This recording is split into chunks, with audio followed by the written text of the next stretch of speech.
விவசாயம். விவசாயம் என்றாலே மானக்கேடு என்று பார்க்கையில் விவசாயம் தான் தன்னை வாழ வைத்தது என்கிறார் ஒருவர். தெற்காசியாவின் நெற்களஞ்சியம் என புகழ் பெற்ற இலங்கையில் கிளிநொச்சி மாவட்டத்தில் உள்ள வேளாண்மை கிராமமே பட்டக்கச்சி. இக்கிராமத்தில் 2009ஆம் ஆண்டின் பின் ஏற்பட்ட திருப்பு முனையின் காரணமாக எந்தவித விவசாய அறிவுமின்றி விவசாயத்தில் இறங்கியவர் தான் எம் மாரிமுத்து நாகராசா.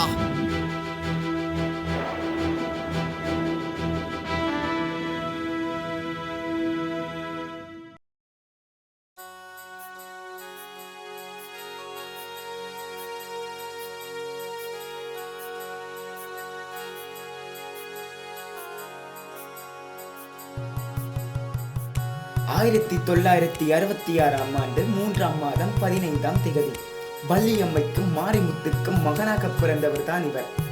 தனது 9 சகோதரங்களில் மூத்தவராக பிறந்த இவர் தனது 9வது வயதிலே கரை சிற்பந்தியாக குடும்ப பொறுப்பை ஏற்றார்.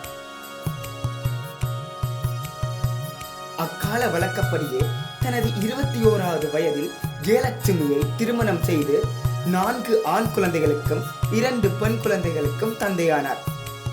திருமணத்தின் பின் மேசன் வேலை செய்து மகிழ்ச்சியாக காலங்கள் ஓட அவரது வாழ்வில் பெரும் திருப்பு முனையே ஏற்பட்டது. 2009ஆம் ஆண்டு இடம்பெற்ற உள்நாட்டு போரில் காலில் பலத்த காயத்துடன் தனது ஒரு கையையும் இழந்த இவர் 2012ஆம் ஆண்டு வீட்டு தோட்டம் மேற்கொண்டார். அது மட்டுமின்றி 2013இல் தேனி வளர்ப்பு, 2015இல் காளான் வளர்ப்பு என 2017ஆம் ஆண்டு அரைக்கும் மாலைக்கு உரிமையாளரானார். அத்தோடு ஆடு, மாடு, கோழி போன்ற பண்ணை வளர்ப்புகளையும் மேற்கொண்டார். தற்பொழுது இவருக்கு 51 வயதுகள் ஆகின்றது. இவரது முன்னேற்றத்திற்கு குடும்பத்தினரின் ஒத்துழைப்பே காரணம் என்கிறார் மாரிமுத்து நாகராசா.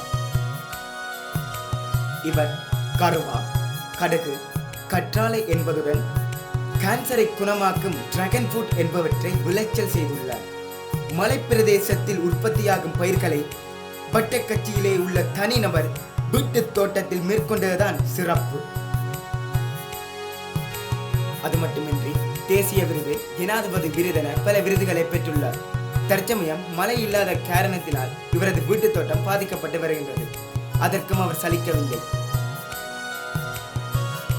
குரக்கல், மஞ்சள், ரசத்தூள், மிளகாய்த்தூள் என பல வகையான மருத்துவம் சார்ந்த பொருட்களை விற்பனை செய்து சுயதொழிலில் ஒரு முன்னேற்றம் காணுவது குறிப்பிடத்தக்கது. வெகு தொலைவில் இருந்தாலும் இவரை தேடி பலரும் வருவது இவரது தனி சிறப்பாகவே உள்ளது. அத்துடன் கழிவுப் பொருட்களையும் இவர் அழகு சாதனமாக மாற்றி பயன்படுத்துகின்றார். தற்போது இவர் இலக்கம் 25 கட்டன் வீடு வட்டக்கச்சியிலே வாழ்ந்து வருகிறார்.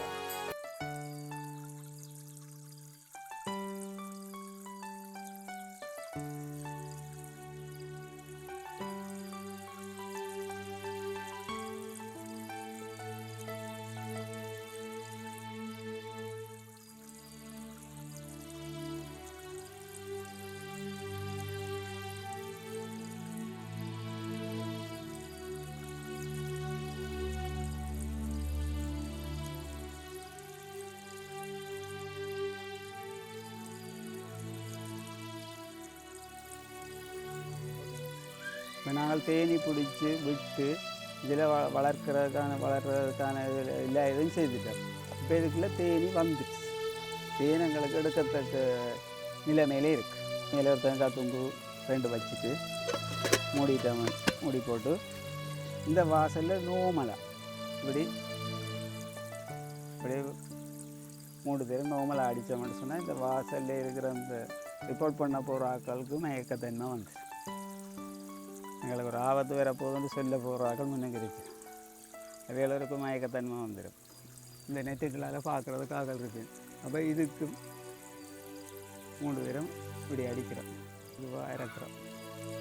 இறக்கினா வதை ஒட்டி இருந்தாலும்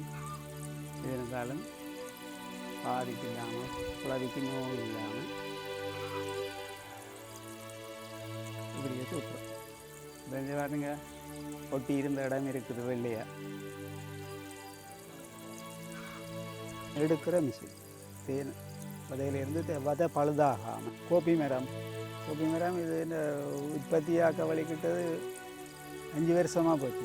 5 வருஷம் 2 வருஷம் இதுலேருந்து பலன் எடுத்துட்டேன். இந்த வருஷம் இப்போ இந்த வறட்சியில் தண்ணி இல்லாமல் போயிட்டு தான் நாங்கள் உற்பத்தி செய்து இதில் இருந்து நல்ல பலனை கண்டேன் நாங்கள்.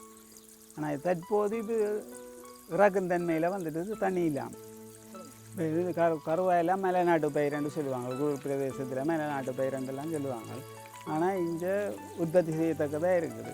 ஆனால் இப்போ தற்போது இந்த வறட்சியால் இந்த மரம் அப்படியே காஞ்சி போகுது முத்துள்ள மாதுளை.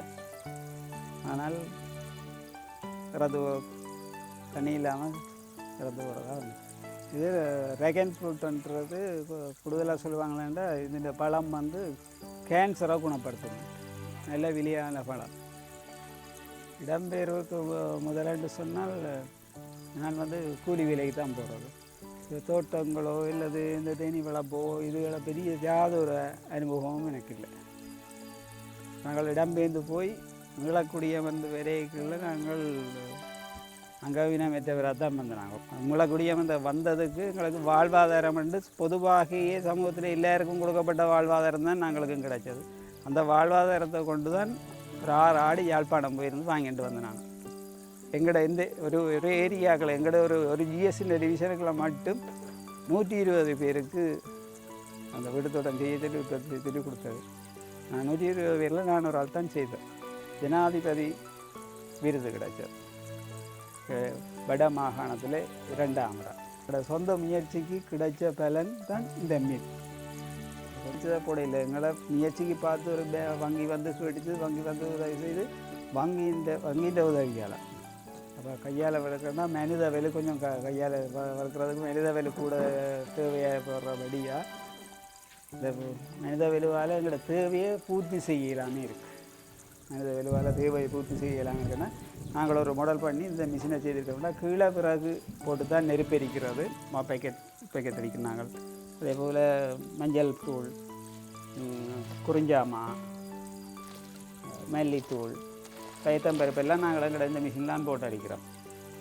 தங்களுக்கு தேவைப்படுறாக்கள் தேடி வந்து வாங்குகிற அளவில் வந்துட்டு கூடுதலாக வெளிநாடுகளில் இருந்து வாராக்கள்லாம் கூடுதலாக என்னென்னா தங்களோட வீடு வெளியே சில கூடுதலாக இல்லாமல் வயசுக்குனாக்கள் இருக்கணும். தங்களோட வார அவசரத்துக்குள்ள 10 நாள் லீவில் வந்தால் அந்த அவசரத்துக்குள்ளே செய்யலான்னா எங்களுக்கு ஒரு 3 நாள் இடைவெளி தந்துச்சோம்னா நாங்கள் டக்கார ஓடுற செய்து கொடுப்போம். இது 2017 கடைசியாக கிடைச்ச விருது. 2017 ஜனாதிபதி விருது கிடைச்சது. இது 2013 தேசிய விருது கிடைச்சது. இது விட மாகாணத்தில் 1ஆம் இடம் விடுதோட்ட செய்கைக்கு. அதை விட எனக்கு என்ற கட்டித்தனத்துக்கு கிடைச்ச அரசு விருதை ஒழிய மற்றது அரசாங்கத்தாலேயோ யாராலையுமே நாங்கள் ஊனம் பெற்றவை பாதிக்கப்பட்டவை மேலதிகமாக எதையுமே செய்யணும். ஆனால் எங்களுக்கு கட்டித்தனம் எங்களோட முயற்சி இருக்கிறபடியே நான் செய்துட்டேன். நான் சாதிக்கலாம்ன்றத கட்டித்தனம் என்றால் சாதிக்கலாம்.